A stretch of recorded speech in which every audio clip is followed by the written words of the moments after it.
irá passar por um momento assim difícil.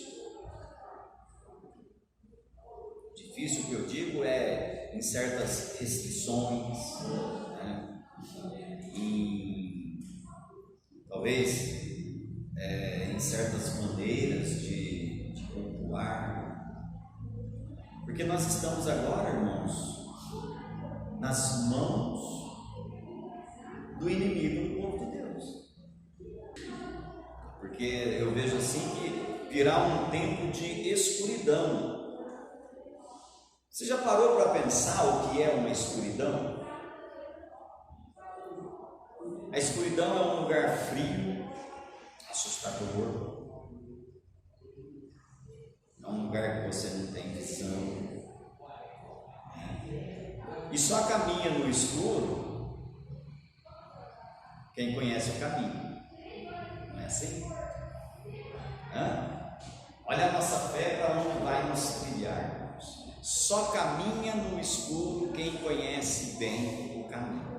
Aquele que não conhece o caminho acaba errando. Por isso é importante você conhecer muito bem Jesus, conhecer muito bem a palavra de Deus, porque ela é lâmpada para os nossos pés e luz para os nossos caminhos. E aquele que conhece verdadeiramente a palavra de Deus, mesmo que a igreja passe por um momento de escuridão, este caminhará na luz, será luz nas trevas. Tudo é a vontade de Deus. É a primeira coisa que eu quero que você comece a pensar a partir de hoje. Estão criticando, estão falando, estão denunciando, estão reclamando, mas entenda, é a vontade de Deus. Deus quer que seja assim. Deus quer que seja desse jeito, nós não temos que questionar. Nós passamos aí, há 2 anos atrás, por um momento difícil, a qual foi a pandemia. Isso. A pandemia foi um momento em que a igreja enfrentou uma barra. Tivemos aí igrejas fechando as portas, ficamos impossibilitados de cultuar a Deus no templo, né? Porque o culto a Deus não parou, graças a Deus. Ficamos impossibilitados de sorrir, o nosso sorriso foi escondido por meio das máscaras. E hoje, nós vencemos esta pandemia. Mas eu quero dizer para você, amados, que a pandemia foi apenas um filtro que Deus usou para filtrar a igreja, porque na pandemia muitas máscaras foram caídas por terra. Pessoas que às vezes nós olhávamos para ela e dizia assim: olha, essa pessoa é um crente verdadeiro, essa pessoa é fiel a Deus, esta pessoa vive uma vida com Deus. Nós vemos hoje muitas dessas pessoas afastadas da igreja. A máscara caiu, a pandemia serviu para mostrar quem eram verdadeiramente os crentes. Foi um filtro que Deus usou na igreja para filtrar somente aqueles que são mais fiéis ao Senhor. No filtro a sujeira não passa. Na pandemia, muitos falsos crentes mostraram a verdadeira cara deles. Quando a igreja abriu, era para voltar em peso toda a igreja e ainda trazer mais vidas. E o que aconteceu? Voltou a minoria. Só passou no filtro de Deus aqueles que eram mais fervorosos na presença do Senhor. São vocês que estão aqui, olhando para nós, para a nossa igreja, nossa denominação. Deus ainda vai tirar muitas máscaras.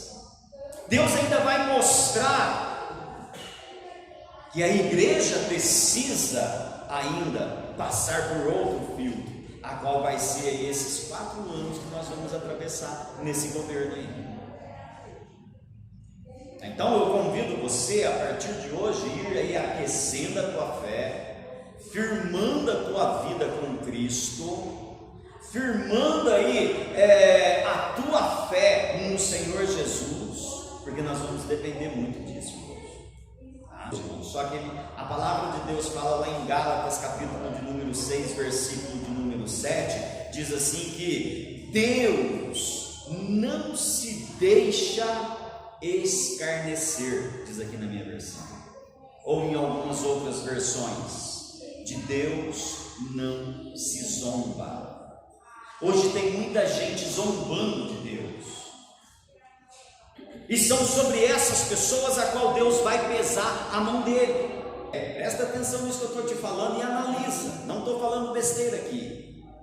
O povo cristão hoje quer uma pessoa para dirigir o culto e ouvirem pastores online, ouvirem pastores que têm nome na mídia, que têm milhões de seguidores, porque se diz famoso, conhecedor da verdade, mas na verdade são pastores que não conhecem a ovelha.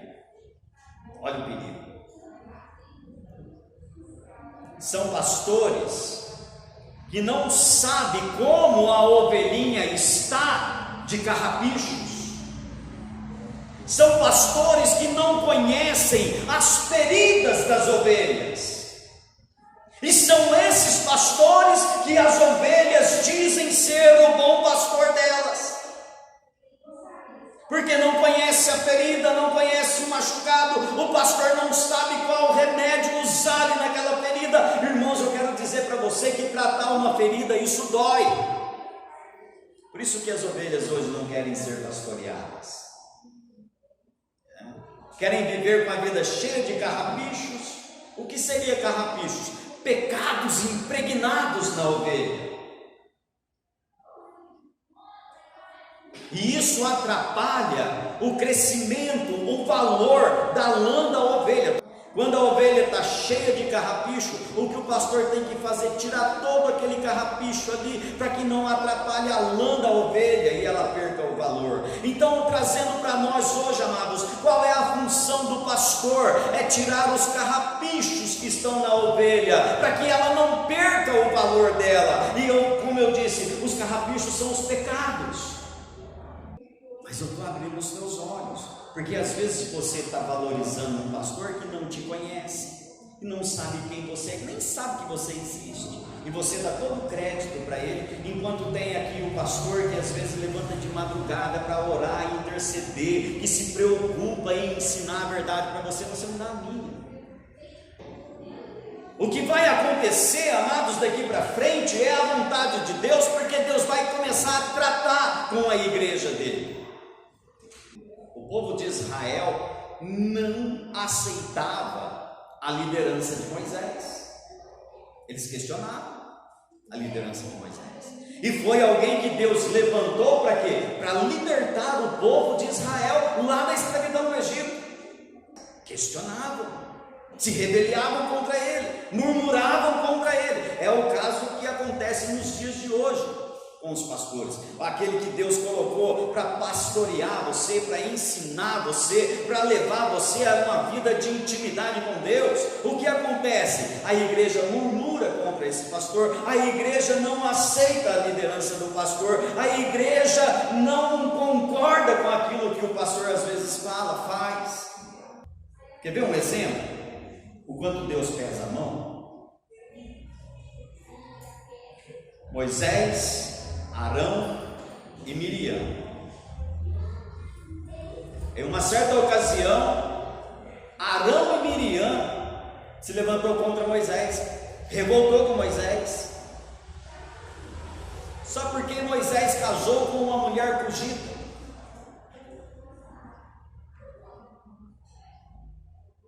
Revoltaram com ele e falou assim: olha, Deus pode falar com o povo por meio de nós, você está errado. Deus mandou os três sair para fora da tenda da congregação. E ali Deus colocou a mão dele sobre Miriam. Imediatamente ela ficou leprosa, só porque murmurou contra Moisés. Deus pesou a mão sobre a vida dela. E Arão, na hora que viu aquela situação ali, ele já clamou logo a Moisés e a Deus: tem misericórdia, não faça isso não.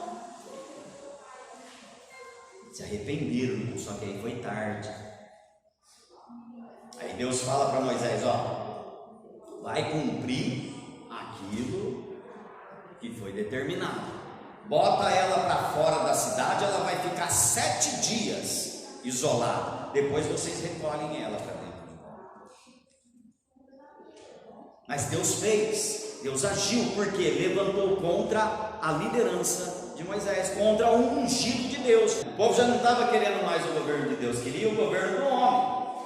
O povo já não estava aceitando mais Samuel ser ali o profeta do povo. Eles queriam agora um líder, um rei, como as outras nações tinham. Olha, amados, quem era o rei do povo de Israel?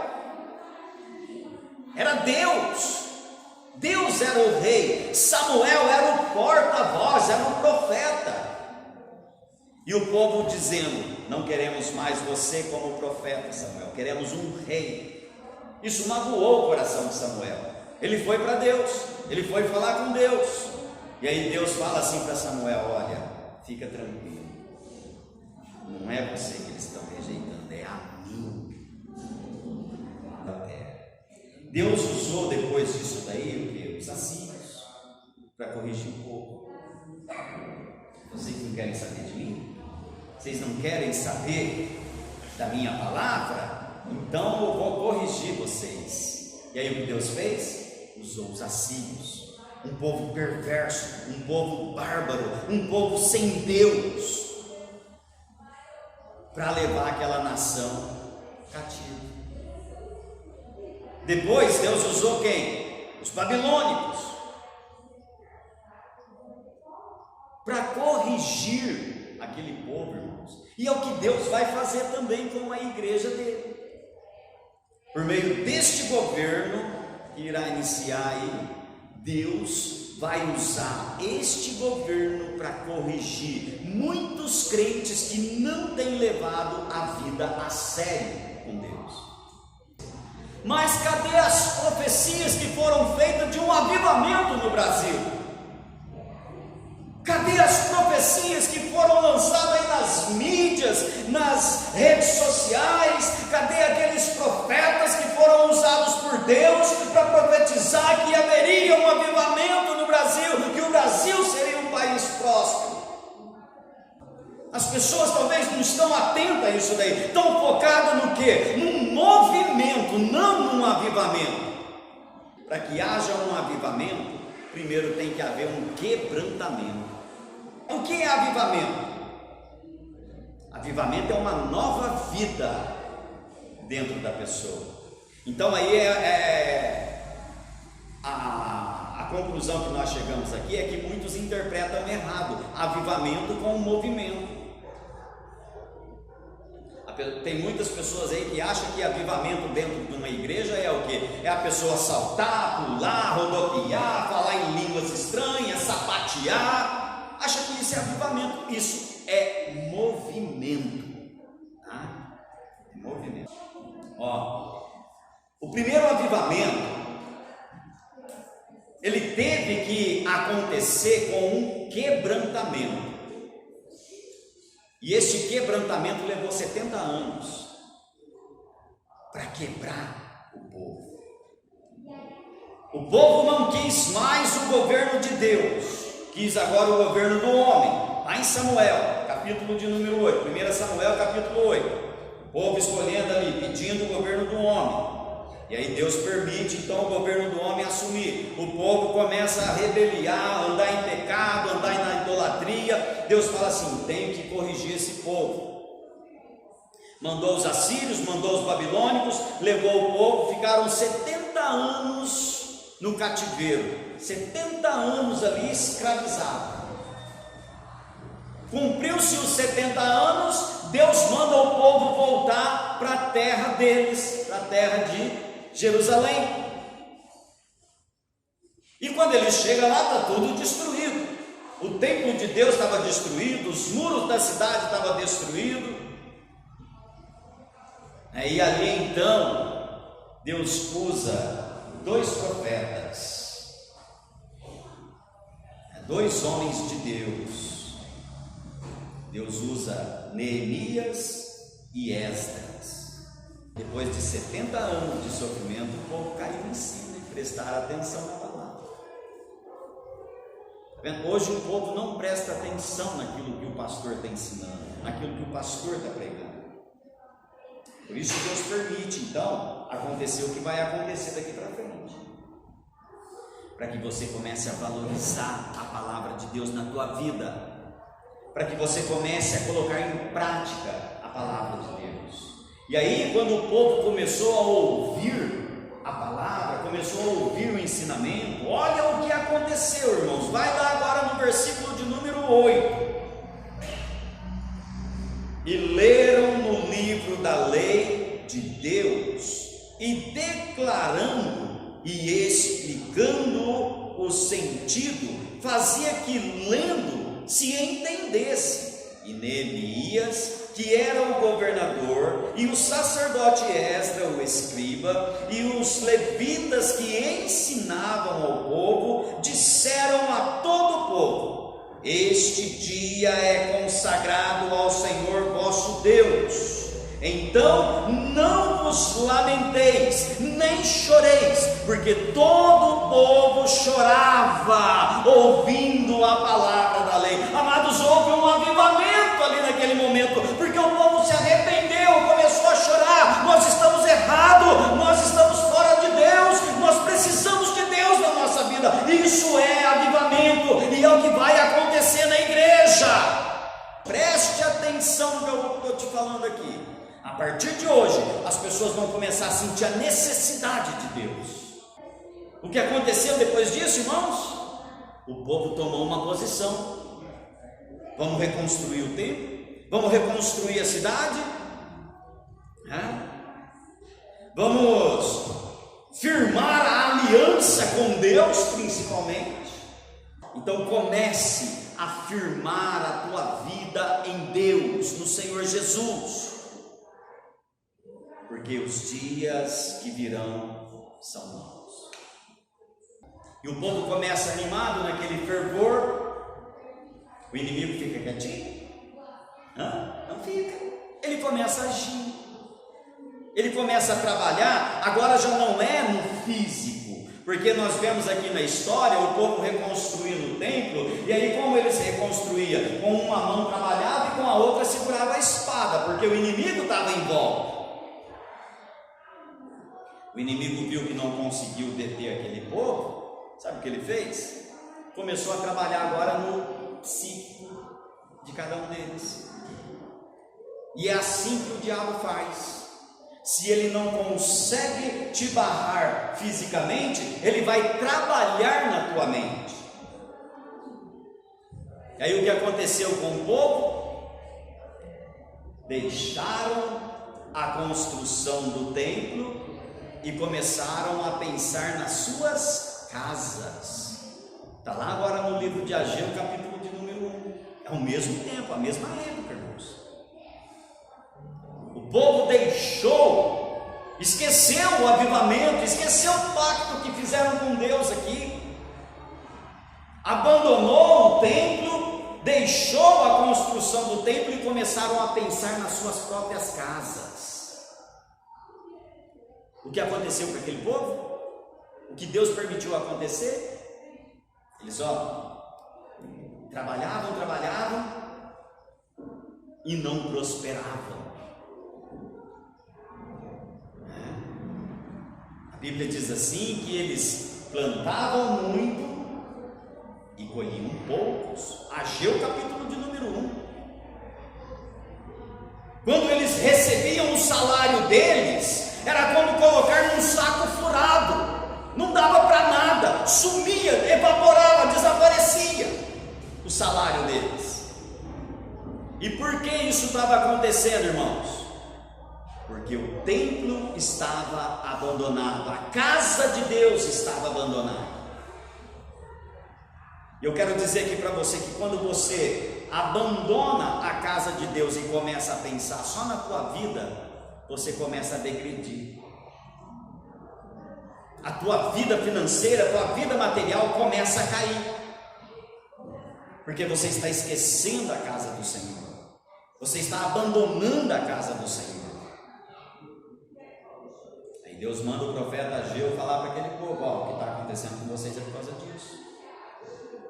Mas volta a investir lá na casa do Senhor, porque a glória desta última casa será maior do que a primeira, e vocês vão ser os beneficiados em tudo isso. Então, irmãos, quando você começa a investir na obra de Deus, você pode ter certeza que Deus vai investir na tua vida. Quando você começa a ver a casa de Deus prosperando e você investindo ali, você aplicando ali, seja com as tuas rendas, seja com a tua vida, né? Deus vai abençoar a tua casa. Então, esses dias que vamos passar aí, né, esses anos que vamos passar aí, vai ser um quebrantamento na igreja, para que depois venha o avivamento. A igreja do Senhor Jesus vai ser avivada, mas para isso tem que ser quebrantada. As pessoas precisam reconhecer: precisamos de Deus. As pessoas têm que reconhecer que se não for Deus na vida dela, nada vai acontecer. É tempo de arrependimento, irmãos. É tempo de angústia e é tempo de quebrantamento na igreja. Eu creio que vai haver também um tempo de silêncio de Deus, assim como aconteceu lá no período antitestamentário. Deus não falou mais com o povo, Deus não fez nada com o povo, deixou o povo agir à vontade, fazer do jeito que eles queriam. Período de 400 anos, Deus ficou em silêncio. Só que esse período não vai ser 400 anos, mas pode ser 4 anos de silêncio de Deus. Baseado em que eu estou dizendo isso daí para vocês? Deus, Ele tem falado com o povo, e o povo não tem dado ouvido. Então, talvez esse seja o último alerta de Deus para nós, e depois Deus ficará em silêncio. Paulo vem falando também, na época da graça, da dispensação do Espírito, que Deus entregou o povo às suas paixões e infames. Vai lá em Romanos capítulo 1.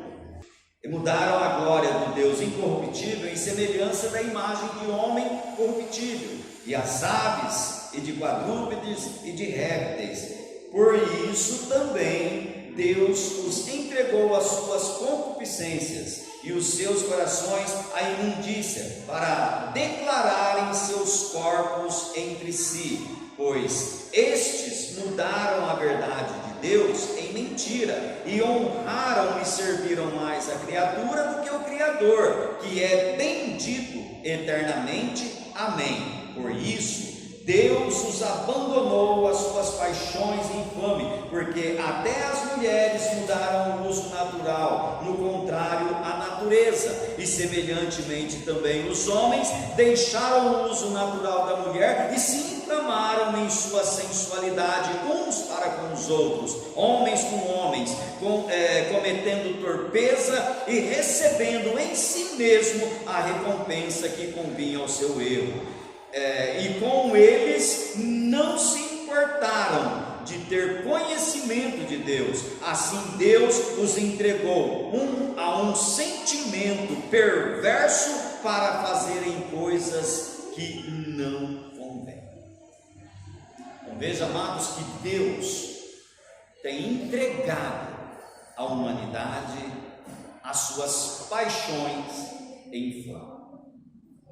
Porque hoje, infelizmente, as pessoas têm zombado.